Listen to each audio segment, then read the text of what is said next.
My wife yelled, at 4 a.m., "Stop interrogating me, you don't own me." I replied quietly, "You're right." That was the last conversation we ever had. I left that same night. 6 years later, she showed up at a hospital for a routine appointment and froze when the nurse asked if she knew me. I'm 36 now, single, and I work as a physician assistant in a busy urban hospital. 6 years ago, I was 30, married for 4 years, and thought I had my whole life figured out. My ex-wife and I met in college. She was studying communications, I was pre-med. We were that couple everyone thought would make it. Got married right after I finished my PA program, moved into a decent apartment, adopted a dog together. All the standard relationship milestones. For the first 2 years of marriage, things were genuinely good.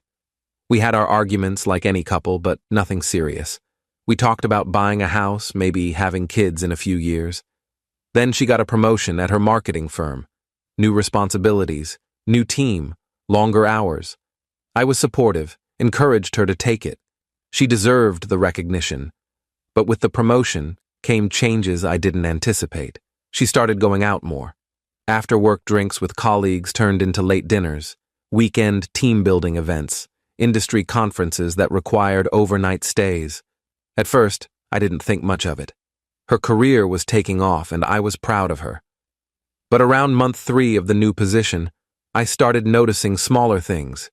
She'd come home at midnight or later, sometimes smelling like alcohol and cigarettes even though she'd never smoked. Her phone was always face down now.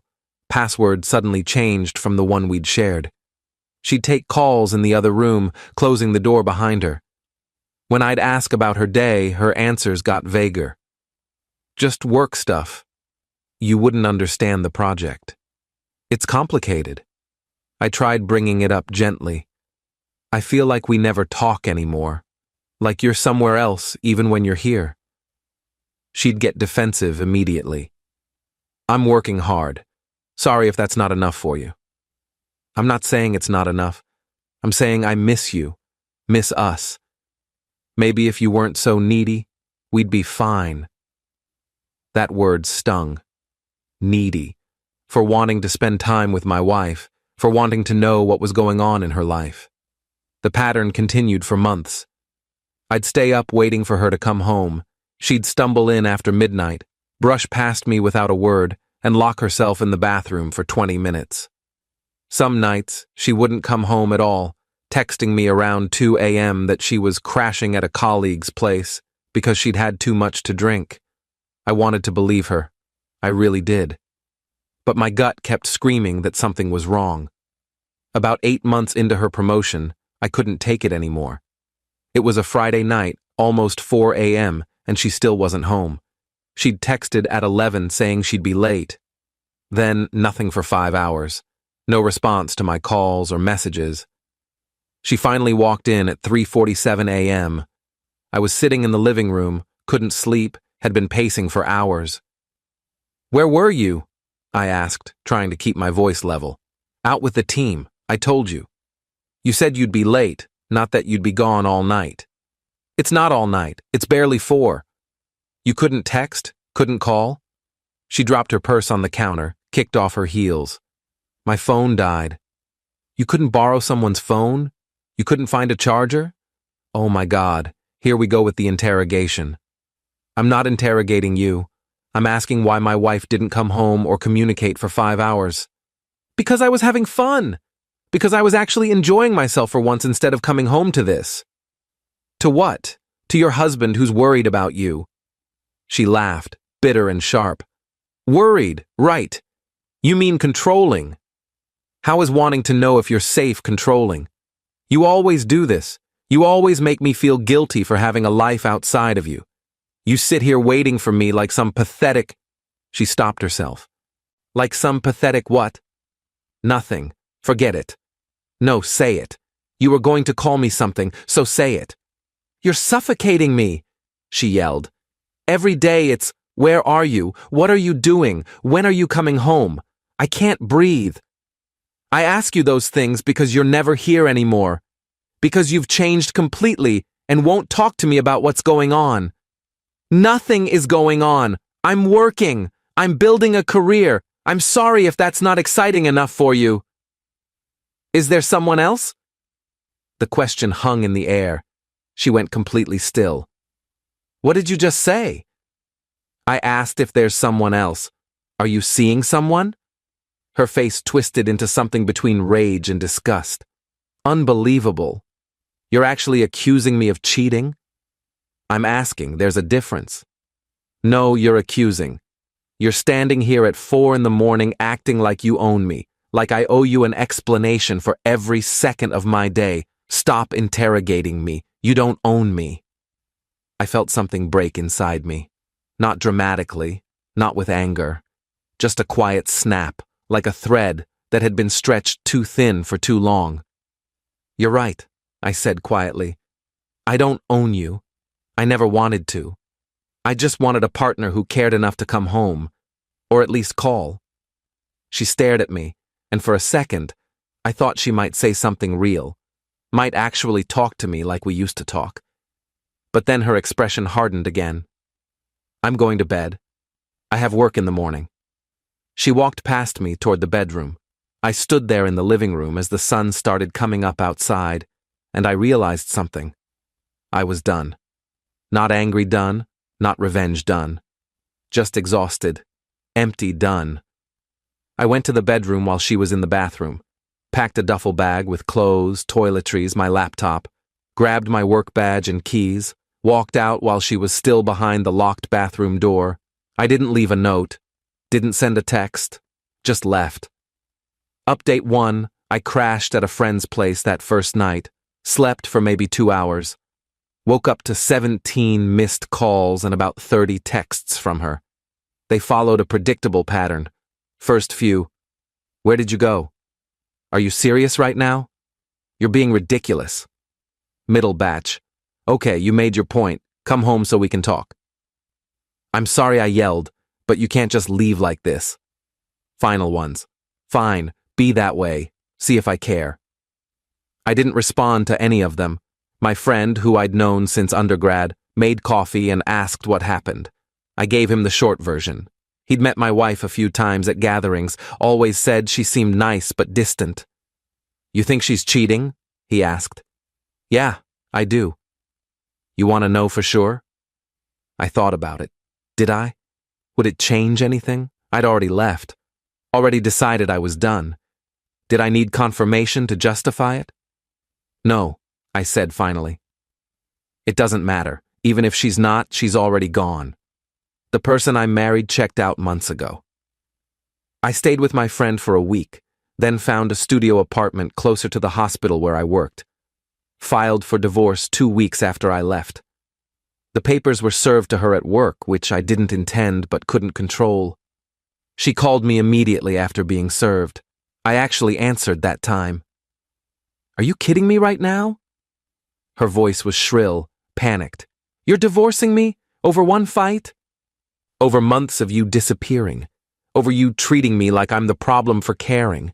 Over whatever you've been doing that you can't talk to me about. I haven't been doing anything. Then why couldn't you come home? Why couldn't you answer your phone? Why did you lock yourself in the bathroom for 20 minutes at 4 a.m.? Silence. That's what I thought, I said. If you do this, we're done. Forever. You understand that? That's kind of the point of divorce.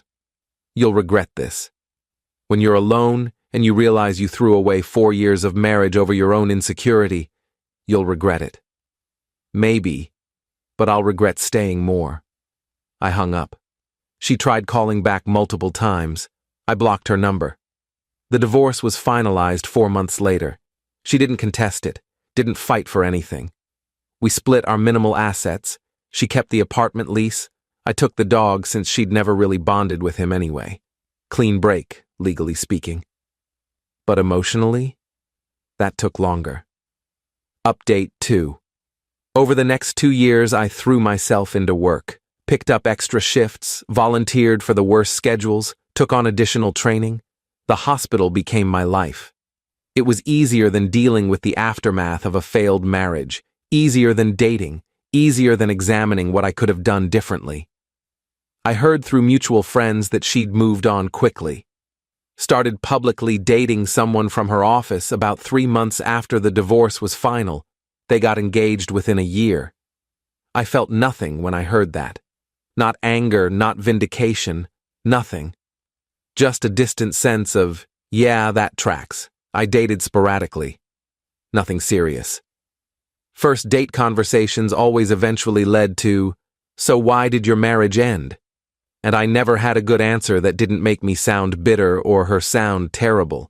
Usually just said we grew apart, which was true enough. The hospital kept me busy. I worked my way up to a senior PA position, got involved in training new staff, found purpose in the work. Patients don't care about your personal life. They just need you to be competent and present. I could do that. By year 4 post-divorce, I was in a good place. Had a routine, had work I cared about, had friends I saw regularly. Wasn't looking for a relationship, but wasn't opposed to one either. Just existed in this comfortable, stable middle ground. Then year 6 happened. Update 3. It was a Tuesday afternoon, routine clinic day. I was seeing patients in the hospital's outpatient care center, working through a typical schedule. Post-op follow-ups, medication adjustments, nothing unusual. The nurse called me over around 2 p.m. Got a walk-in who needs a quick BP check and clearance form signed. Can you squeeze her in? Sure, put her in room 3. I grabbed the tablet with her intake forms, glanced at the name, and felt absolutely nothing. It was a common enough name. Didn't even register. Walked into the exam room, eyes on the tablet, reading through her information. Hi, I'm just going to check your blood pressure real quick and... I looked up. She was sitting on the exam table, frozen, face completely white, staring at me like she'd seen a ghost. I felt my brain short-circuit for about 3 seconds. Then professional training kicked in. I kept my expression neutral, my voice even. Good afternoon. Let's get your vitals. She found her voice, shaky and small. I didn't know you worked here. 6 years now. The nurse came in, cheerful and oblivious, wrapping the blood pressure cuff around her arm. You two know each other? I met my ex-wife's eyes. Let the silence stretch just long enough to be uncomfortable. We used to, I said finally. The nurse, bless her, picked up on the tension and hurried through the reading. 120/78, nice and normal. I'll let you finish up. She left. The door closed. We were alone in the small exam room. My ex-wife spoke first. I had no idea you worked here. My doctor's office is in this building, and they said I could get the clearance form done downstairs instead of making another appointment. It's fine. I can sign off on this. How have you been? I almost laughed at the absurdity of the question. 6 years of silence, and that's what she leads with. Good. You? I'm okay. I got married, had a baby. That's actually why I need this form, for the daycare enrollment. I nodded, still processing. She was married, had a kid, moved on with her life completely. Congratulations, I said, and meant it. No sarcasm, no bitterness, just a flat statement of acknowledgement. She looked like she wanted to say more, kept opening her mouth, then closing it. Finally, I'm sorry. For how things ended, for how I treated you. I set down the tablet. Okay. That's it? Just okay? What do you want me to say? It was 6 years ago. We're different people now. I know, but I've thought about reaching out so many times, thought about apologizing. I was terrible to you. You deserved better. Yeah, I did. She flinched at that. I was seeing someone. The whole time, those last few months. You were right. I picked up the tablet again, started filling out the form. I know. How did you know? Because I'm not an idiot, and because you just confirmed it. He's not... I didn't marry him. That fell apart about a year after we divorced. I married someone else, someone better. Good for you. Are you seeing anyone? That's not really relevant to this appointment. She went quiet. I finished the form, signed it, printed it from the wall-mounted unit. You're all set. Form's good for 90 days. She took it, hands shaking slightly. Thank you. I moved toward the door, professional smile in place. Take care of yourself. Wait. I stopped, hand on the door handle. Can we talk? Actually talk. Maybe get coffee or something. I turned back to her, really looked at her for the first time since walking into the room. She'd aged, obviously. 6 years does that. But more than that, she looked tired. Worn down in a way that had nothing to do with having a baby, and everything to do with carrying guilt. Why? I asked. Because I owe you a real apology, a real explanation. Because I've been carrying this for 6 years and I need to… To what? Absolve yourself? Make yourself feel better? To give you closure? I almost laughed again. I got closure 6 years ago when I walked out. I'm good.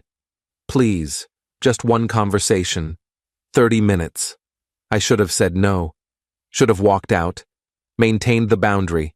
Kept my life separate from that chapter.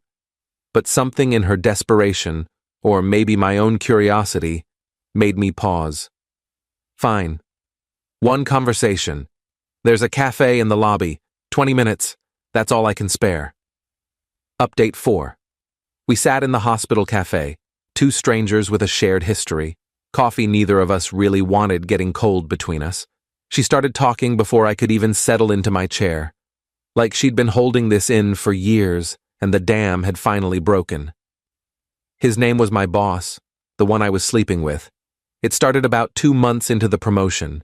He was charming, paid attention to me, made me feel important. I know how that sounds.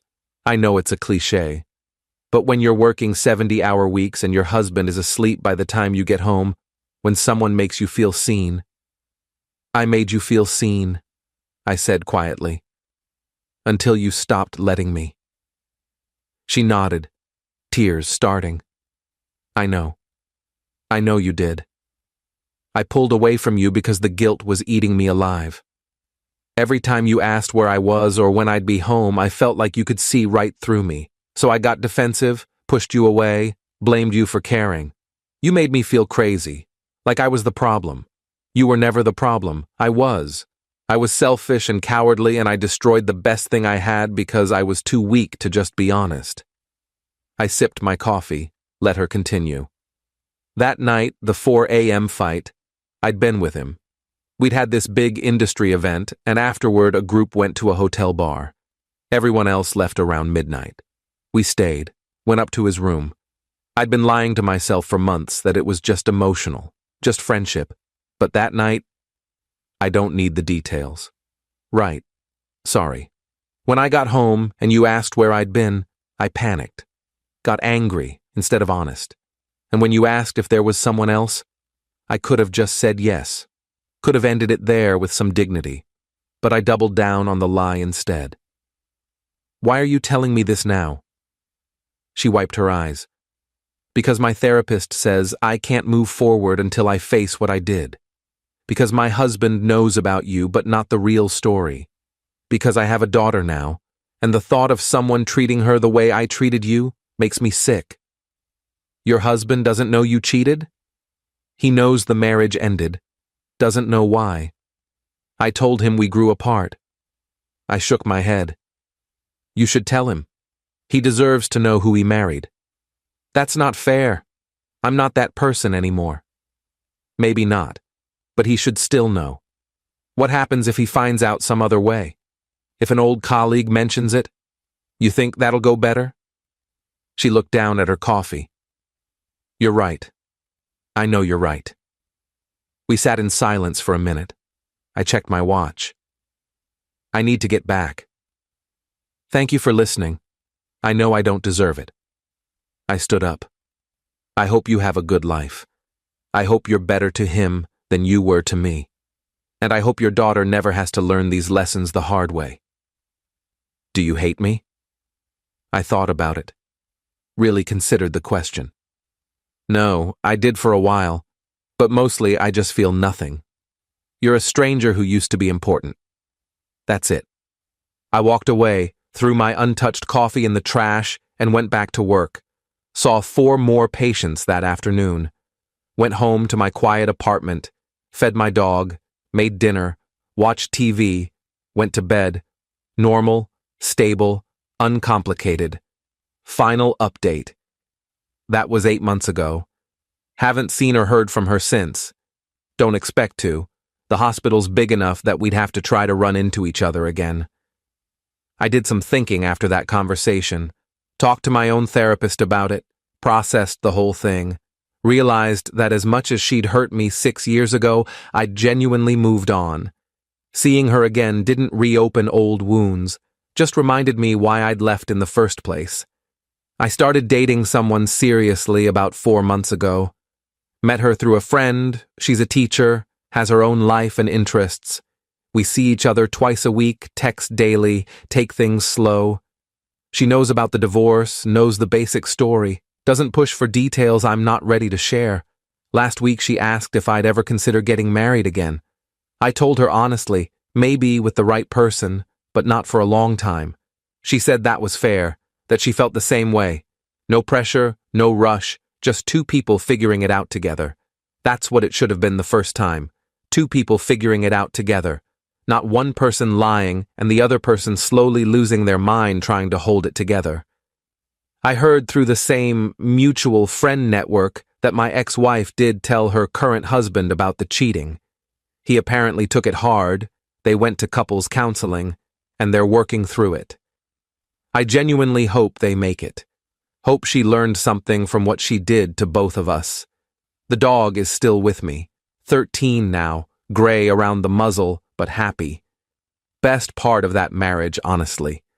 Work is still good, still fulfilling, still keeps me busy enough that I don't spend too much time dwelling on the past, and that's really the end of it. Sometimes the closure isn't dramatic. Sometimes it's just a 20-minute conversation in a hospital cafe where you realize the person who destroyed you doesn't have any power over you anymore. Where you can look at them and feel nothing but mild curiosity and relief that you got out when you did. She wanted absolution I couldn't give her, wanted me to say it was okay, that I forgave her, that we could part as friends. But I don't owe her that. Don't owe her anything. The fact that I don't hate her is gift enough. I left 6 years ago at 4 a.m. with a duffel bag and a broken heart. Walked out on a marriage that was already over. Best decision I ever made. Not because it led to some amazing transformation or revenge plot or perfect new life, but because it led to peace. To waking up every morning not wondering where my partner was or if they were lying.